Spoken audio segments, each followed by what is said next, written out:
What's up, everybody? Noah Kish back here for my ranking video of the Summer Nights movies that Hallmark Channel premiered. There are a total of 10. But this is not the only ranking video we're going to do for Hallmark. We also have the ranking video for August. So that's coming up right after this. But this is Summer Nights, all 10 movies that came out. I am excluding the July Christmas movie, and I am also excluding Sweet Carolina and Baby It's Cold Outside, because Summer Nights actually started off with You Have Me at Aloha. That is not at the bottom of the list, it is second to last. Let's get into it. We are going to go from 10 to 1. This was a pretty okay year for Summer Nights. Looking back at the past Summer Nights movies, Summer Nights is a very standard thing for the Hallmark Channel to do. Last year they only had 3. They had Romance in the Air with Cindy Busby, and I really liked that one. Love on Harbor Island was decent. Wedding Every Weekend was really, really good. I liked that one a lot. In 2019, we had Rome in Love, good. Love and Sunshine, loved that one. A Taste of Summer, loved that one. A Summer Romance, really liked that one a lot. And then we had 2 subpar ones with All Summer Long and My One and Only. Looking up at 2018, we had Love on Safari, A Summer to Remember, Love at Sea, Pearl in Paradise, and Season for Love. The only one that I didn't love was Season for Love. I like Pearl. I really like Pearl in Paradise, Love at Sea, and Love on Safari. Let's go right into the ranking video. We start off with Sealed with a Kiss, Wedding March 6th. Need I say more? The movie really doesn't focus on the wedding between the 2 stars that we really wanted to see get married. It focuses on the celebrity wedding. Tries to add in a little bit of drama with Jack Wagner's character here. And very unneeded. Very disappointing end to the trilogy. To the series. You Have Me at Aloha is at number 9. I thought this one tried to add too much comedy in here. Pascal Hutton and Kevin Smith, really do have good chemistry on When Calls the Heart. I don't know why they couldn't have good chemistry here. I mean, I think they went right from shooting When Calls the Heart to shooting this. I bet you they did. And if I'm wrong, God bless me for being wrong. The movie adds too much comedy for its own good, but I thought there was some really funny moments. That's why I thought it was better than Wedding March 6th, but the script is just too many jokes for its own good that fall flat, and too much emphasis on the comedy that take away from the romantic aspect, and there's not good written chemistry between the 2 stars here. But on-screen chemistry is something they will always have due to them being lovers on a Hallmark series. Romance on the Menu. Romance on the Menu. Cindy Busby and Tim Ross. Bit of a disappointment here. New York restaurateur Caroline inherits a cafe in Lemon Myrtle Cove, Australia. While there, she starts falling for the place and its people, particularly Simon, the cafe's charming local chef. This is a movie that I don't remember a whole lot about. That's my biggest compliment. I don't remember it. I remember it being a lot better than You Had Me at Aloha and Wedding March 6th, but I'm not going to remember this movie in a year or 2. I'm going to look back at it, look back at Cindy Busby's films and be like, oh yeah, she was in this one. Her Pen Pal. This is one that I was really looking forward to. This takes place in Paris. Event planner Victoria can't wait to attend and plan her best friend's wedding in Paris. But when she finds out her ex is bringing a date, Victoria reconnects with her old French high school childhood pen pal. The chemistry between her and the pen pal is there, on screen and written chemistry wise. But what's not there is a compelling story. The story is not all that compelling, and I'm just going to throw that DVD back there because we're not talking about the original Candyman movie right now. We are talking about Hallmark. Her pen pal has beautiful cinematography, great costume design, and a really decent script. One is focusing on the romance between the pen pals.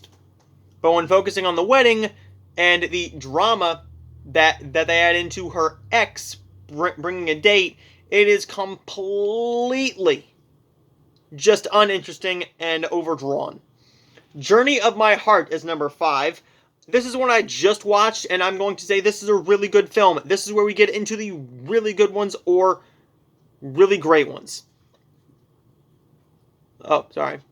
This one is one that I was really looking forward to, one I wanted to see, and I made plans with my friend, and then I just didn't get to watch it the night it premiered. That's not going to happen in the next couple weeks. Journey of My Heart is one that I'm really happy with. I'm really happy with the way this film turned out. But, again, the written chemistry is there. The on-screen chemistry is there. I thought this should have been more of like a fall harvest movie. You're in September. You could start putting the fall harvest movies a little bit earlier. I think they just wanted to round out with a even 10. But this film, if you want my full-on review of it, my review is right now up on the channel. Journey of My Heart was number 6. Number 5 is The 27-Hour Day, starring Andrew Walker and Autumn Reeser. An entrepreneur takes a necessary break from developing her wellness brand empire and discovers that the work-life balance she needs won't be easy. Will the new romance and relaxing retreat change her life forever? This was a really, really decent one. Obviously, these are two Hallmark stars that we all love. I think that we can all agree that Andrew Walker and Autumn Reeser are two of the best Hallmark actors and the staples for the Hallmark Channel that we really do like. However, it did not have enough charm to really keep me engaged all the way through. I really liked this movie a lot. But what I liked more was The Baker's Son. The Baker's Son is one that was really, really great until we got to what the movie was actually about. The movie was all about this breakup.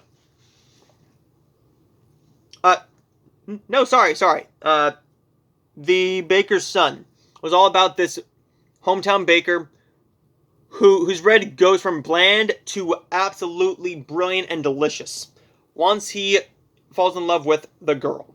But then the girl leaves, and now they have to find a way to get his bread to taste right back to where they wanted it, to perfection. The way they did this movie was they got you engaged with Matt and the dancer. And the dancer really, really had good chemistry with the baker. Eloise Mumford and Brant Daughtry do not have that great of chemistry. This was a rushed and very messy ending that should have just been a romance movie between the ballet dancer and the baker, and you could have called it, I don't know, The Ballet Bakery or something. I really don't know, but The Baker's Son was a minor disappointment. But I can see myself watching and getting a great big stupid smile on my face once again later this year, once I rewatch some of the Hallmark movies that I want to rewatch so I can properly do my ranking. A little daytime drama. This was a big surprise for me. I knew I was going to like this one. I love Ryan Pavey. I love Jen Lilly. I'm not a big fan of soap operas, but I do like professional wrestling, so I guess you could say I do like soap operas. Which, by the way, ooh, what a show last night, guys. What an AEW show. A little daytime drama is all about a writer of the big popular big time day drama soap opera. It's about to get canceled unless they can get their biggest star, Darren, and the fan favorite actor, who is the real life ex-boyfriend of the head writer of the show, Maggie, to return to the show. So it is a contract dispute as well as a couple getting back together. There is great chemistry between the two stars here, but I thought the film was just a little too messy for its own good. I liked it more than The Baker's Son because I thought there was more chemistry between Jen Lilly and Ryan Pavey. Of course, they are two stars who can have a chemistry with just about anybody that Hallmark puts them up with. but they don't have as much chemistry as Wes Brown and Christine Coe in Sweet Pecan Summer. Sweet Pecan Summer is all about Amanda, who must work at her ex-boyfriend JP's to sell her favorite aunt's pecan farm.